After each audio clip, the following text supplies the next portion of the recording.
Pilot yells at black girl to move to economy. Seconds later, her grandma buys the whole plane. Listen closely, because this is a story that'll leave you breathless. Imagine stepping onto a plane, excited for the journey ahead, only to be met by the last person you'd expect to show prejudice, the pilot himself. The tension crackles in the air as he singles out a young black girl, trying to force her from her seat in first class to the cramped rows of economy. Little does he know, her grandmother is not only nearby, she's a woman of astonishing resources and even greater courage.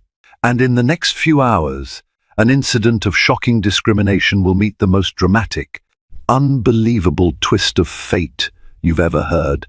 It was an unusually crisp autumn morning at John F. Kennedy International Airport. Sunlight glimmered off the massive windows lining Terminal 4, illuminating the bustling corridor of passengers rolling suitcases behind them. The entire concourse hummed with an odd sort of excitement, a crackling energy born of departures, arrivals, and the endless swirl of human stories crossing paths under one giant roof.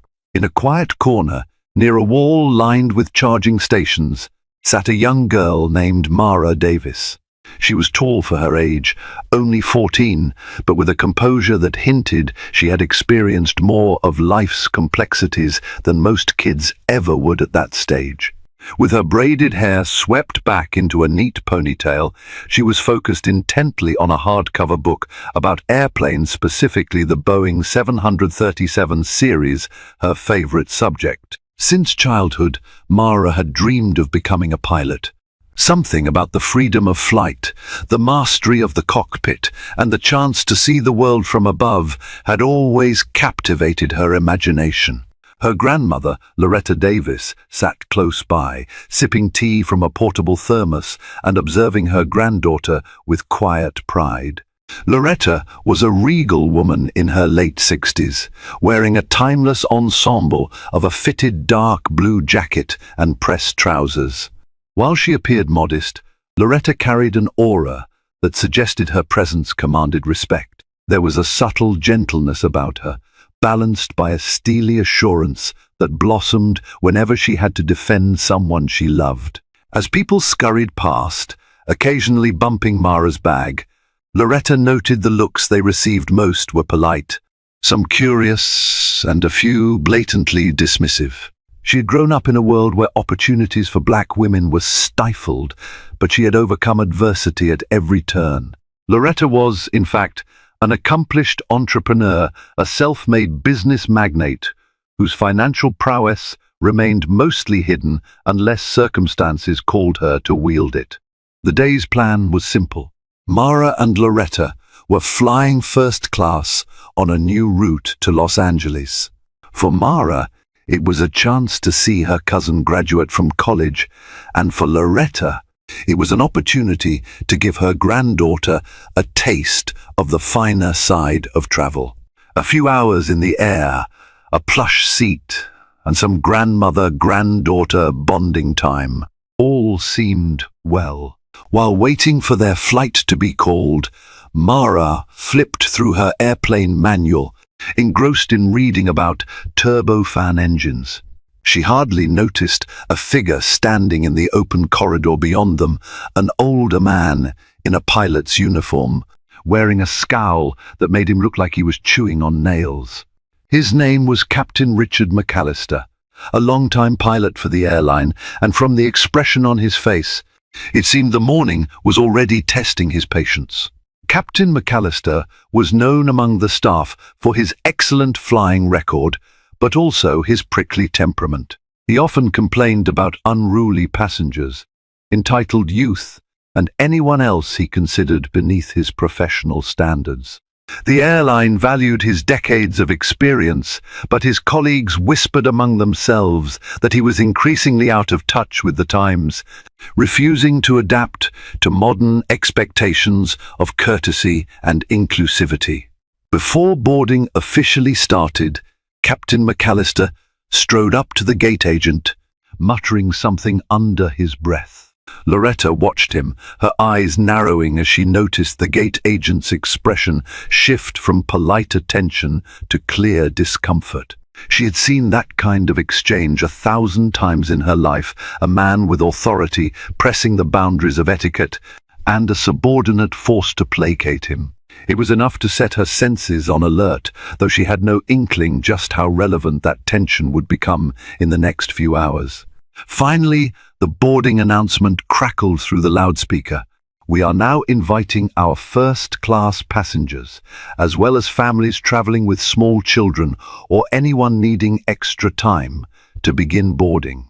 That was their cue. Loretta motioned to Mara, who gathered her belongings and rose with a flutter of excitement. Mara stepped onto the aircraft with a sense of awe. She always did, every time she flew. The cabin smelled faintly of brewed coffee and new upholstery. The flight attendants greeted them with professional smiles. Mara could not resist glancing into the cockpit as they passed, only briefly catching the gleam of hundreds of switches and glowing screens. She wanted so badly to take a seat right in there one day, to chart courses across the clouds. Their seats in first class were plush, and the overhead bins provided more than enough space for their carry-ons. Loretta gave Mara the window seat, which the teenager settled into with a grin of pure delight. She reached for her seatbelt, carefully buckling it before rummaging in her backpack for a small notebook where she jotted down flight details, flight number, departure time, weather conditions. She was methodical, treating this like a training exercise for her future dream job. Loretta watched her granddaughter's excitement, her own heart warming at the memory of how she had once been a dreamer too, a young woman from a modest background, forging a business empire. She had succeeded beyond her wildest dreams. Soon, she thought, it would be Mara's turn to change the world. Moments before takeoff, Captain McAllister emerged from the cockpit to double-check the cabin. It wasn't standard procedure usually. The flight attendants oversaw the final cabin check while the pilot prepped instruments. But McAllister had a habit of taking a walk down the aisle whenever something or someone piqued his interest or annoyance. As he strolled through first class, his eyes landed on Mara. Perhaps it was the way she was scribbling down notes on her notepad, or maybe it was some internal bias that flickered to life at the sight of a young black girl in a premium cabin. Whatever the reason, his face hardened. He stopped next to Mara's seat, peering down at her with a grim expression. Mara glanced up, confused yet polite. "Is something wrong, Captain?" she asked softly, aware of the stripes on his uniform, but uncertain why he was glaring at her. "Young lady," he said, voice dripping with condescension, "this section is reserved for first-class passengers only." He nodded pointedly at her economy-size roller bag, an item that might suggest she was traveling on a budget. "You sure you're in the right seat?" Loretta stiffened, unbuckling her seatbelt. She had encountered enough prejudice in her life to recognize it swiftly. "Captain, is there a problem with our boarding passes? My granddaughter and I are exactly where we're supposed to be." McAllister's lips pressed into a thin line. "I want to confirm your ticket. This is an expensive seat, and I've seen more than a few passengers try to sneak into first class." A hush fell over the nearby seats. A well-dressed couple across the aisle exchanged knowing glances. A business traveler behind them half rose from his seat to watch. Meanwhile, a flight attendant hustled over, clearly flustered. "Captain," she said, "I've already checked these passengers' tickets. They're fine." Mara's cheeks burned. It was humiliating to be singled out in front of the entire cabin. She looked around, seeing eyes on her, feeling the unwarranted suspicion simmering in the pilot's gaze. At that moment, she felt something she rarely did, a pang of worry that her dream of becoming a pilot might collide with the ugly realities of bias. Loretta pulled out her phone, where she had a digital copy of their first-class tickets. She lifted her chin, meeting the pilot's gaze directly. "We are valid first-class passengers," she said. Now, if you'll excuse us, we're preparing for takeoff. Captain McAllister's face turned red, as if infuriated by Loretta's composure. He pivoted on his heel and stormed back to the cockpit without another word. The air in the cabin felt thick with unspoken tension. Mara swallowed, feeling tears prick the corner of her eyes. Loretta gently placed a hand over her granddaughter's. "Stay calm, baby girl," she whispered. "We've done nothing wrong." The plane took off smoothly, climbing above the eastern seaboard.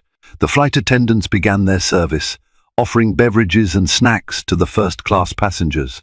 Loretta asked for herbal tea, and Mara requested orange juice.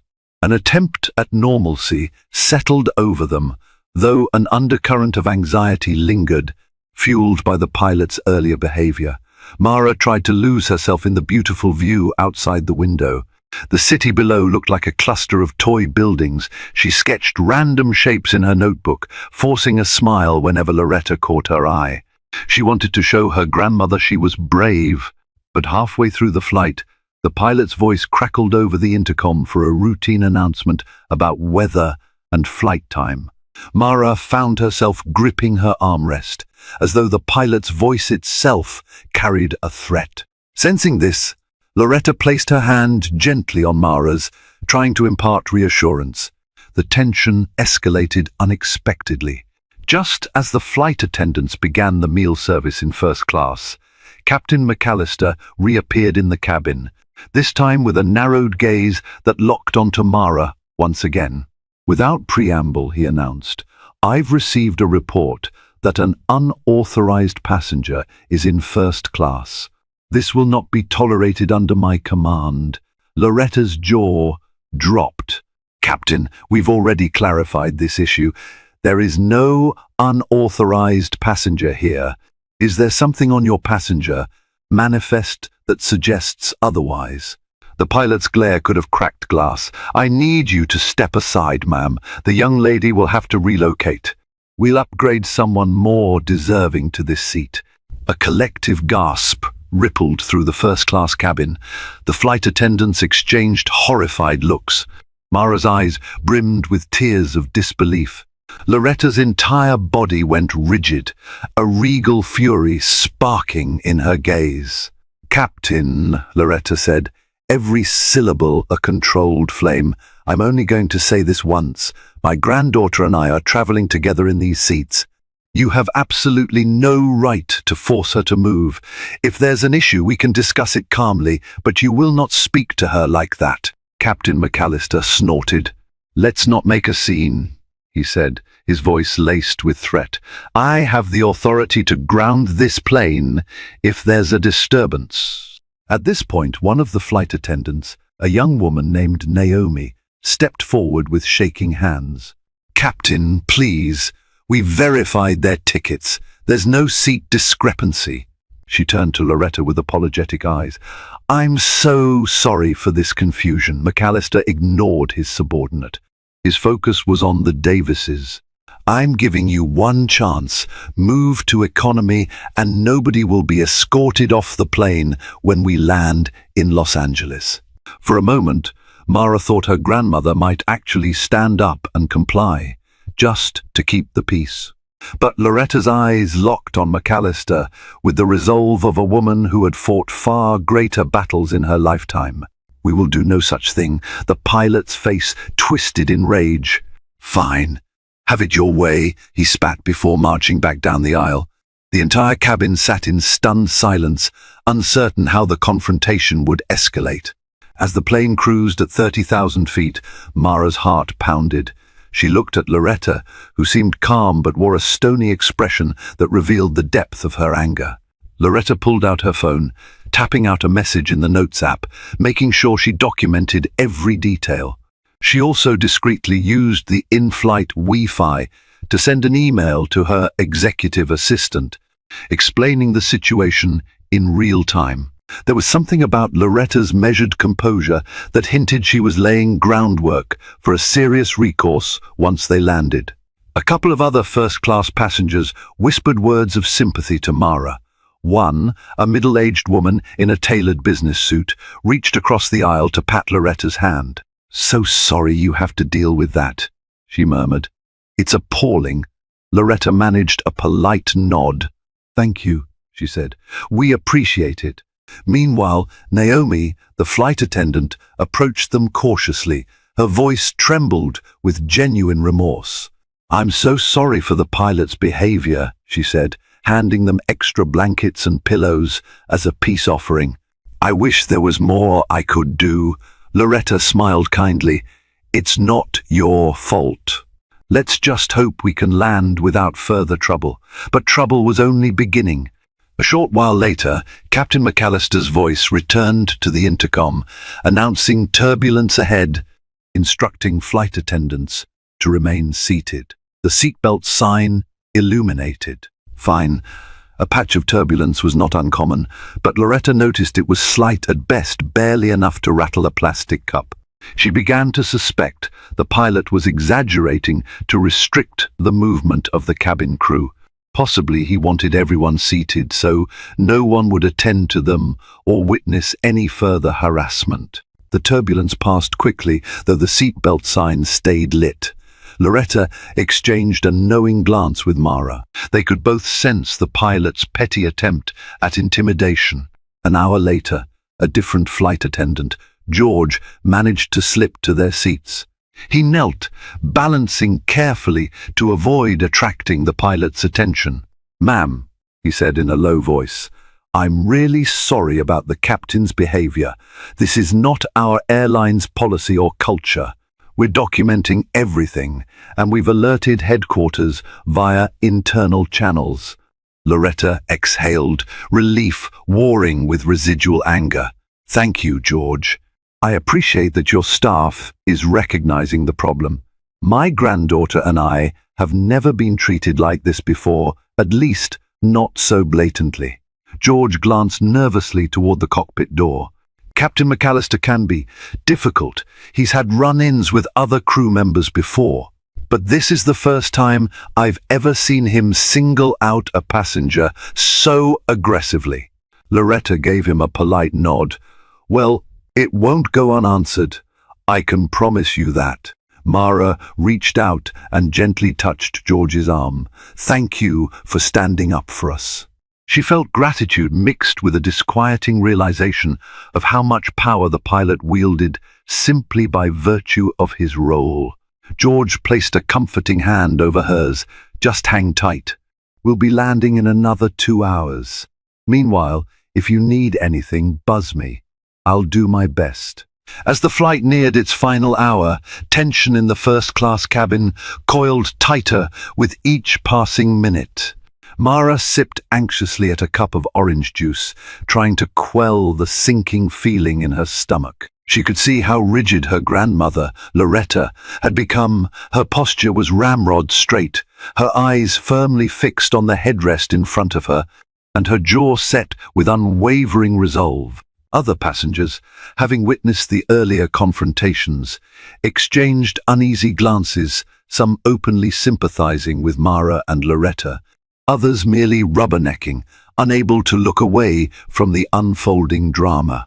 When the captain's voice burst over the intercom, it bore an artificial pleasantness that felt more unsettling than comforting. "Ladies and gentlemen," he said, "as we begin our descent into Los Angeles, please remain seated with your seatbelts securely fastened. Additionally, if there are any passengers who have inadvertently taken seats they are not ticketed for, kindly move back to your assigned places in economy for final compliance checks." A ripple of disbelief spread through the cabin.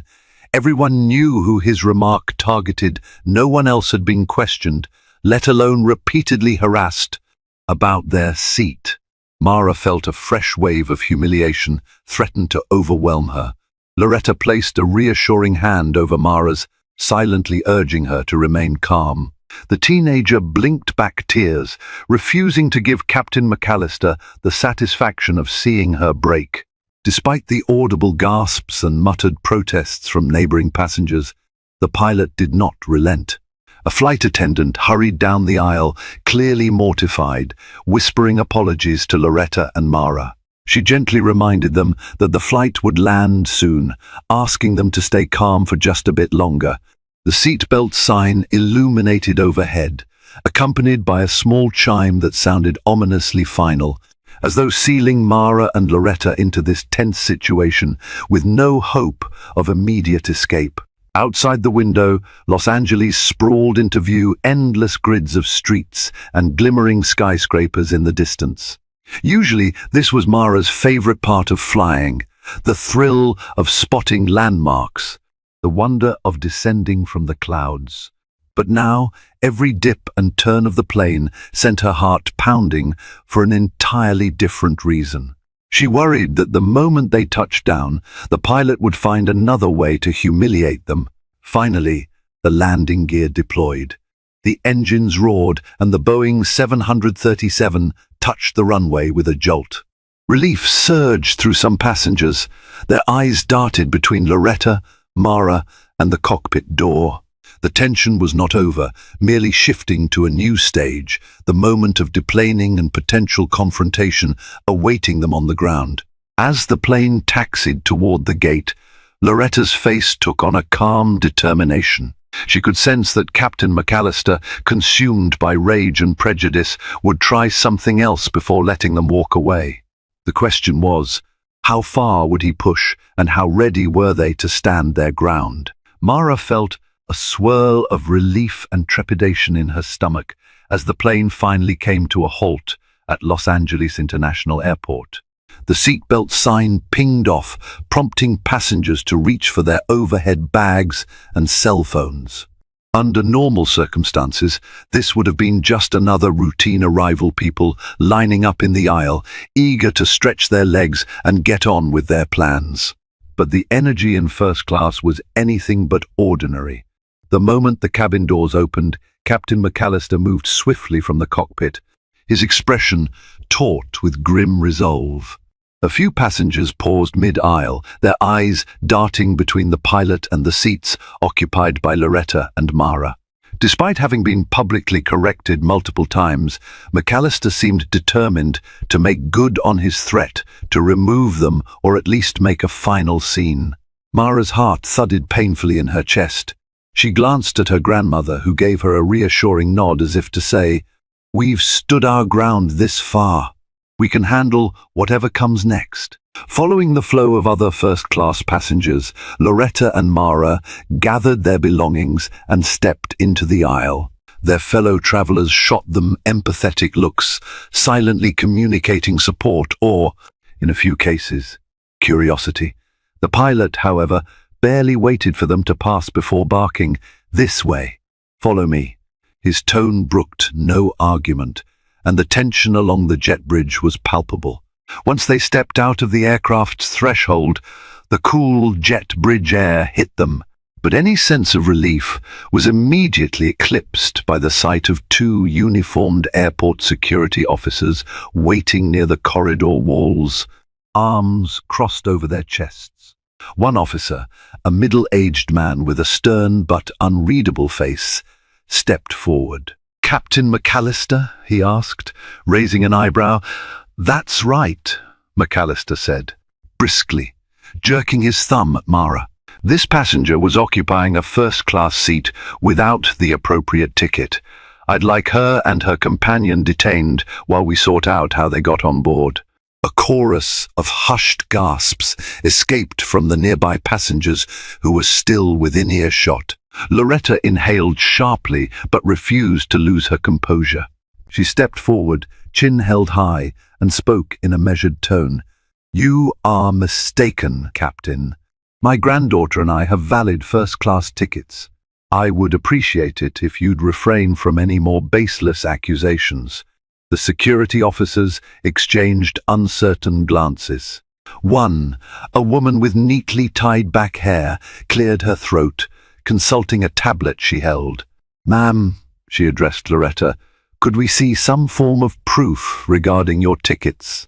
Despite the sting of being asked to prove themselves yet again, Loretta pulled out her phone without complaint. She navigated to her digital boarding passes, complete with seat assignments, and showed them to the officers. In a calm, authoritative voice, she also provided the e-receipt of her purchase. "I trust this is sufficient." The male officer leaned in, scrutinizing the screen. He scrolled through the details with care, making sure the names, flight numbers, and seat assignments matched up. After several moments, he lifted his gaze to the pilot. "Sir, all of this looks legitimate. There's no indication these passengers were in the wrong seats." A muscle in McAllister's jaw ticked as his face flushed with frustration. "That can't be right. We had a tip, a suspicion that there was seat fraud in first class." His voice trembled slightly, betraying a mounting desperation. "They could have doctored the documents." "I'm sure you've seen it before." The female officer took a polite but firm step forward. "Captain, our scanners confirm these passes are valid.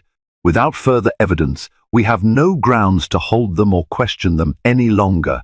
Mara, clutching her carry-on against her chest, felt a dizzying combination of anger and relief. How many times did they have to prove they belonged where they were? She glanced at her grandmother, who gave her a reassuring pat on the shoulder. "It's over," Loretta whispered. The pilot's fury now teetered on the edge of collapse. His entire demeanor radiated defeat, yet he clung to his sense of authority.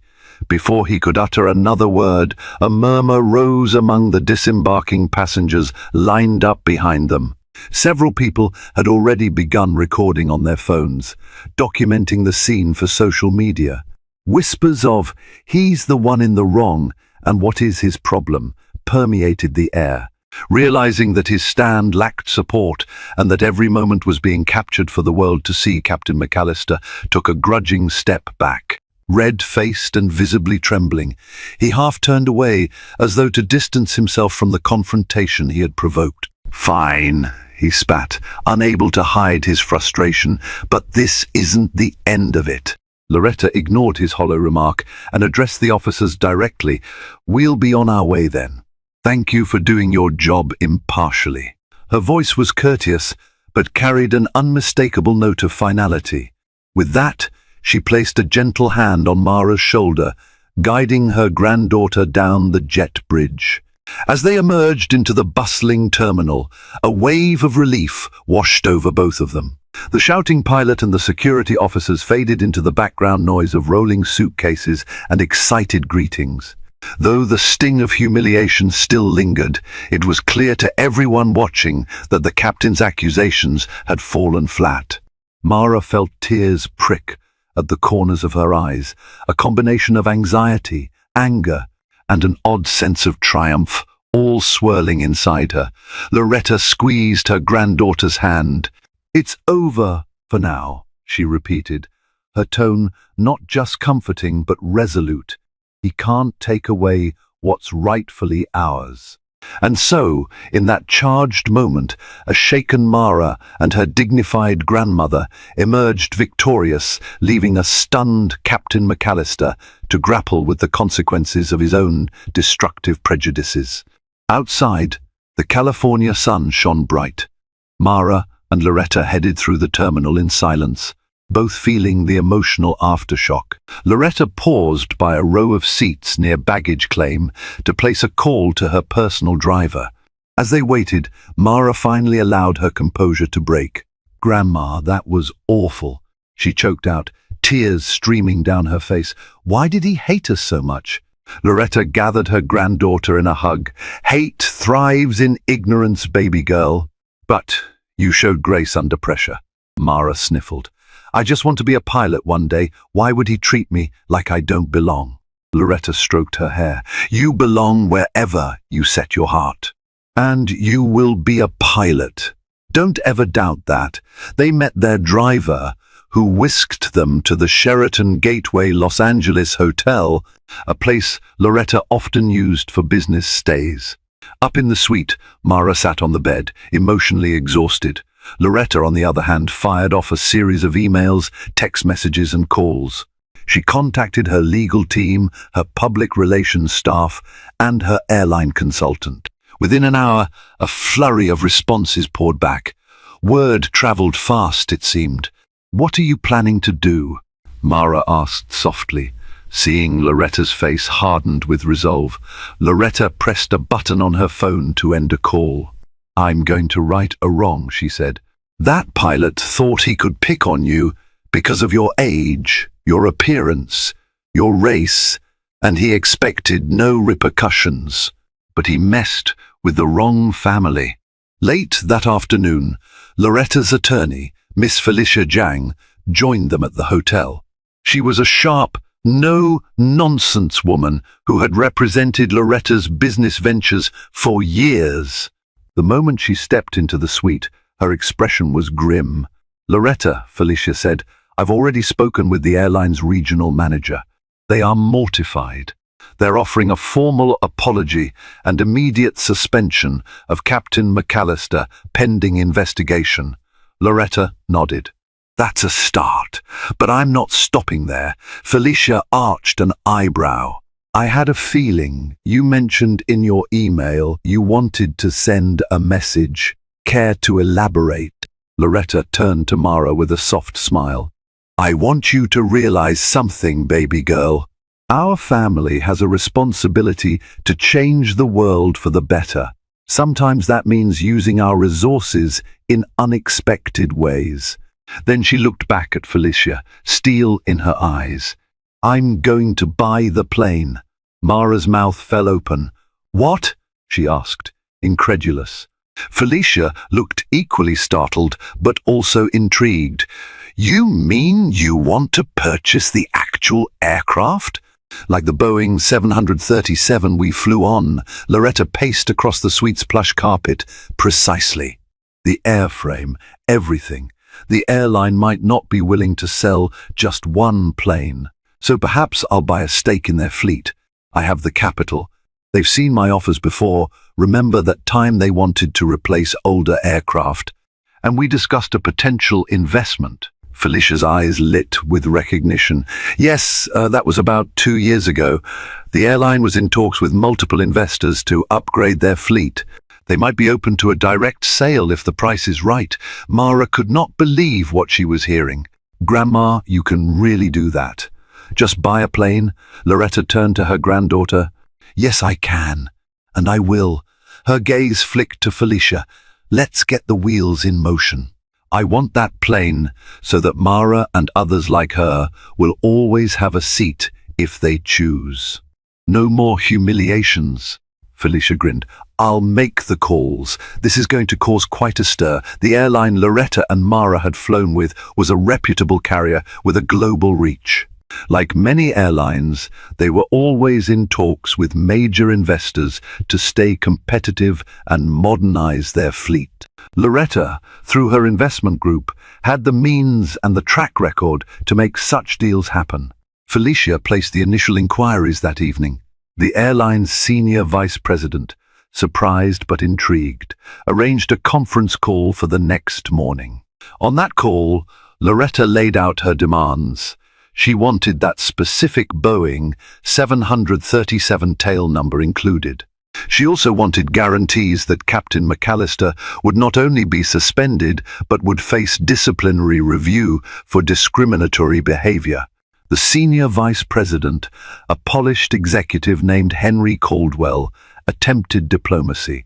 "Miss Davis, we deeply regret the incident with Captain McAllister. I assure you we do not condone his actions in any way, but to purchase a single aircraft from our operating fleet is a significant endeavor. We'd have to reassign routes, manage pilot scheduling, and handle countless logistical complications." Loretta's tone never wavered. "I'm aware of the complexities, Mr. Caldwell. I'm prepared to offer a premium. I believe my attorneys have shared the initial figure." Caldwell cleared his throat. "Yes, it's extremely generous."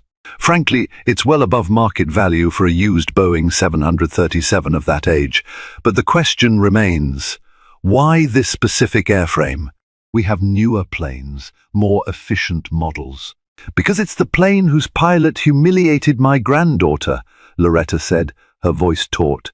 I want to turn that symbol of prejudice into an emblem of empowerment. A silence settled over the line. Then Caldwell spoke carefully. I understand. Let me consult with our board. With your offer, it may be possible to expedite a sale. We'd, of course, like to continue a positive relationship moving forward. Of course, Loretta said. Once we finalize this, I'm open to discussing broader partnerships that benefit both of us. The call ended amicably. Mara, who had listened quietly on speakerphone, stared at Loretta as though seeing her grandmother for the first time. I had no idea you had this kind of power. I mean, I knew you were wealthy, but buying a plane? Loretta softened her gaze. Money is just a tool, Mara. It can be used to build or destroy. I've worked hard all my life. Now, I want to use these resources to show the world that no one can take our dignity from us. Within hours, news of Loretta's plan began circulating through industry insiders. A few aviation forums picked it up, marveling at the rumored purchase. A large purchase, like a commercial airplane, was typically performed by corporations, governments, or established airlines, not private individuals. This alone made headlines. The added rumor of the impetus, a pilot's discriminatory act, fanned the flames of public interest. By midday, mainstream media caught wind of the story. Bloggers, online journalists, and social media accounts latched onto the narrative. Wealthy grandmother buys plane after granddaughter faces prejudice at 30,000 feet. As more outlets reported, details leaked about Captain McAllister's misconduct, the airline's embarrassment, and the hush-hush negotiations. Loretta's phone buzzed non-stop. Her PR team asked how she wanted to handle the press. Loretta opted for a direct approach. She decided to hold a small press conference at the Sheraton's conference room to clarify the situation. Mara watched from the sidelines, heart pounding, as cameras flashed and microphones were thrust forward. Loretta took the stage calmly, delivering a concise statement. My name is Loretta Davis. My granddaughter and I were passengers on a flight where we experienced discrimination by a pilot who believed my granddaughter did not belong in first class due to her appearance. Rather than let it slide, I've chosen to make a statement. I intend to purchase the very plane on which this incident occurred. I hope this action will stand as a reminder that no one has the right to decide who is worthy or unworthy based on prejudice. We all belong, especially young dreamers like my granddaughter, who aspires to be a pilot herself. I will not seek revenge, I seek transformation, and I trust that the airline with whom we are negotiating understands the gravity of this moment. The next day, that clip aired on multiple news channels, broadcast across social media platforms, and spurred countless comments. Many people praised Loretta for taking a stand. Others debated the morality of wealth enabling such an action. But nearly everyone agreed on one point. The pilot's behavior was unacceptable, and Loretta's bold move was a game-changer. Meanwhile, Captain Richard McAllister found himself in a storm of consequences. Within hours of the flight's arrival, the airline suspended him. A thorough investigation was launched, and statements from passengers and crew members poured in, describing how he'd singled out Mara with no grounds. McAllister was furious, claiming he had been misunderstood and that he was simply following protocol. But the evidence against him was overwhelming. His union-appointed attorney advised him to keep a low profile, but McAllister's pride wouldn't allow it. He reached out to certain tabloids, trying to spin his story that he was the victim of a smear campaign. that Loretta Davis was using her wealth to bully him. The tabloids who printed his side faced immediate backlash from eyewitnesses who debunked his claims. The airline internally prepared for the possibility of firing him, given the avalanche of negative publicity. Locked in his modest home in the Los Angeles suburbs, McAllister watched in dismay as his once respected name was tarnished. He had never considered himself racist. He had grown up in a bubble of certain biases that he justified as just the way things are. Now, confronted by the modern world, he realized too late that times had changed, and his meltdown had cost him almost everything. A week passed, during which Felicia and the airline's legal team exchanged drafts of a purchase agreement. Finally, in a boardroom in downtown Los Angeles, Loretta signed the final documents, officially acquiring the Boeing 737 tail number N3842C for a hefty sum above market value. The airline, in turn, received a generous capital infusion, which they promised to use partly for enhanced diversity training and community outreach program stipulations. Loretta insisted on including. By the time the deal closed, the media had a new headline: "She really did it. Grandmother purchases plane at center of discrimination controversy." Reporters clamored for interviews, and social media erupted in conversation. Loretta stayed graceful, repeating her mantra that this was not about revenge, but about creating new opportunities. With the plane now in her possession, Loretta had a vision.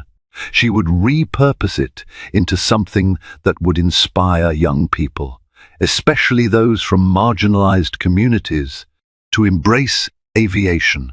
She announced the formation of DreamWings, a non-profit program that would use the plane for educational tours, scholarship fundraisers, and flight simulation experiences to spark interest in aviation careers among youth. Mara was thrilled. She imagined the plane's interior transformed into a classroom in the skies.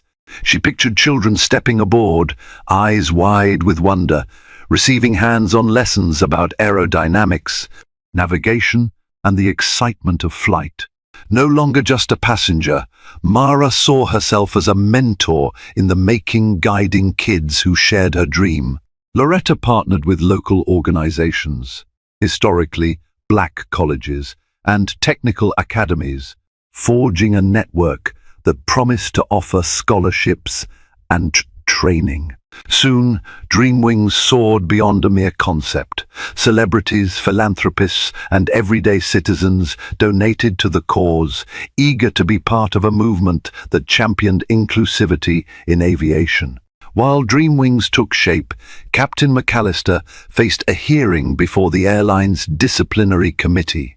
The evidence was devastating: multiple passenger statements, flight attendant reports, and even video footage from cell phones. The committee ruled unanimously that he had acted with gross misconduct. He was stripped of his rank and let go. Worse still, word spread through the aviation community.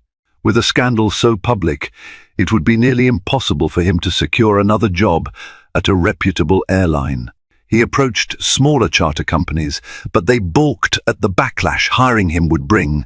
One afternoon, as he sat in his sparsely furnished living room, nursing a lukewarm cup of coffee, he turned on the TV. A news segment showed Loretta and Mara standing beside the newly repainted plane, its exterior emblazoned with the DreamWings logo, a stylized silhouette of a child gazing at the sky. The reporter hailed Loretta's initiative, praising the program for giving underprivileged children a chance to see themselves in aviation. McAllister felt a knot tighten in his stomach. He was out of a job, out of respect, and out of options, while the girl he'd belittled was basking in global support. For the first time, he recognized the depth of his mistakes. The taste of karma was bitter indeed. At a small private airfield outside Los Angeles, the refurbished Boeing 737 debuted to great fanfare. Streamers, balloons, and a lively crowd filled the tarmac. Loretta, looking elegant as always, took the stage to speak about the mission of Dreamwings. Mara stood beside her, wearing a pilot's hat, a gift from a retired airline captain who wanted to encourage her dream. Local youth groups arrived by bus, stepping onto the plane in small batches. Inside, volunteers and retired aviators taught them about cockpit instruments and flight safety. Wide-eyed kids asked 1,000 questions. How do planes stay in the air? What do all these buttons do? Can I really become a pilot too? Seeing this, Mara felt tears of happiness welling up. She remembered how powerless she had felt when Captain McAllister singled her out. Now she saw hundreds of children, many with backgrounds like hers, discovering a sense of belonging in these aisles, something she almost lost on that fateful flight. Loretta, noticing Mara's emotional reaction, pulled her granddaughter into a gentle side hug. "This is our answer," she whispered. "No one can hold us down when we dare to fly." Months passed. Dreamwings blossomed, word spread across the state, and invitations poured in from community centers and schools wanting to participate. Mara took on a junior ambassador role, speaking at events about her dream to become a pilot and urging other young people to follow their passions. Meanwhile, Captain McAllister struggled to find stable footing. Realizing his reputation was in tatters, he tried to lay low. The bitterness that initially festered within him gradually gave way to a hollow sadness. He was forced to confront his internal biases and the enormity of what he'd lost due to them. One day, in a twist of fate, he found himself at the same private airfield where Dreamwings was hosting a charity fundraiser. He had come to see an old friend who was a mechanic there, hoping to pick up some part-time work. As he wandered around, he spotted the Boeing 737 in the distance, crowds of children buzzing in excitement. He felt a pang of shame, remembering how he'd once commanded that plane, how he'd believed. His authority gave him the right to treat Mara like a trespasser. Now it was repainted, refurbished, and serving a purpose infinitely nobler than his arrogance. Overwhelmed by conflicting emotions, McAllister lingered at the edge of the event, wrestling with the choice to walk away or step forward and accept accountability. Mara had just finished addressing a group of students when she spotted a familiar figure near the fence, an older man in a worn jacket, cap pulled low over his brow. She blinked, her heart jostled by recognition. It was Captain McAllister. For a moment, fear prickled at her. She remembered the humiliation, the anger in his voice. But something about his posture now seemed deflated, a remorseful slouch. Summoning courage, she approached him. Captain McAllister straightened, uncertain how to react. Up close, he saw how much Mara had grown in confidence. She wore a pilot's cap, projecting a poised presence far beyond her 14 years. "Hello," Mara said, swallowing hard. "I see you're here." McAllister cleared his throat. I was meeting someone about a job." He glanced at the plane. "I've heard a lot about Dreamwings." Mara nodded, unsure what to say next. An awkward silence followed until McAllister shifted uncomfortably. "I owe you an apology, Miss Davis." The words hung in the air. Mara regarded the man who once made her feel so small. She searched his face for sincerity. "You humiliated me in front of everyone," she said, her voice trembling slightly. "You made me question if I should even dream of being a pilot." McAllister winced, rubbing the back of his neck. "I know. I was wrong." He swallowed. "I've paid for it more than you'll ever know, and I'm sorry." Mara sighed, tension easing from her shoulders. "Okay," she said quietly. "I accept your apology. I hope you learned something." He nodded, tears glistening in his eyes. "I have." At that moment, Loretta noticed them from afar and approached, her expression guarded. "Captain McAllister," she said coolly. "Surprised to see you here." McAllister touched the brim of his cap. I was just leaving." I apologize to your granddaughter." Loretta's eyes hardened briefly, but she saw Mara's demeanor had softened. With a measured nod, Loretta responded, "Thank you for recognizing your mistake. I trust that you'll use this lesson constructively." Unable to find more words, Captain McAllister turned and left, disappearing through the crowd. Loretta slipped an arm around Mara, who seemed subdued. "Are you all right, baby girl?" Mara nodded. "Yes, I'm okay." It felt good to hear him say he was wrong. Loretta smiled gently. "You handled that with more grace than most adults would. I'm proud of you." As Dreamwings continued to flourish, other airlines took notice, launching internal diversity and sensitivity programs to avoid similar scandals. Loretta's name became synonymous with philanthropic innovation. She extended the Dreamwings blueprint to other cities, encouraging partnerships with local aviation academies. Mara became an emblem of the next generation, bold, resilient, and unafraid to break barriers. She was invited to speak at conferences, including one at a historically black university with a notable aviation program. There, she met retired African-American pilots who shared stories of the discrimination they once faced, forging an immediate bond with the young dreamer. One pilot, Captain Harriet Reed, a trailblazer who had become the first black woman to command an international flight for a major airline, offered to mentor Mara personally. "You have the makings of a great pilot," she said, smiling. "I see passion and determination in your eyes. Don't let anyone snuff that out." Mara's face lit up. "I won't," she promised. By the following year, Dreamwings had grown into a reputable non-profit with chapters in multiple states.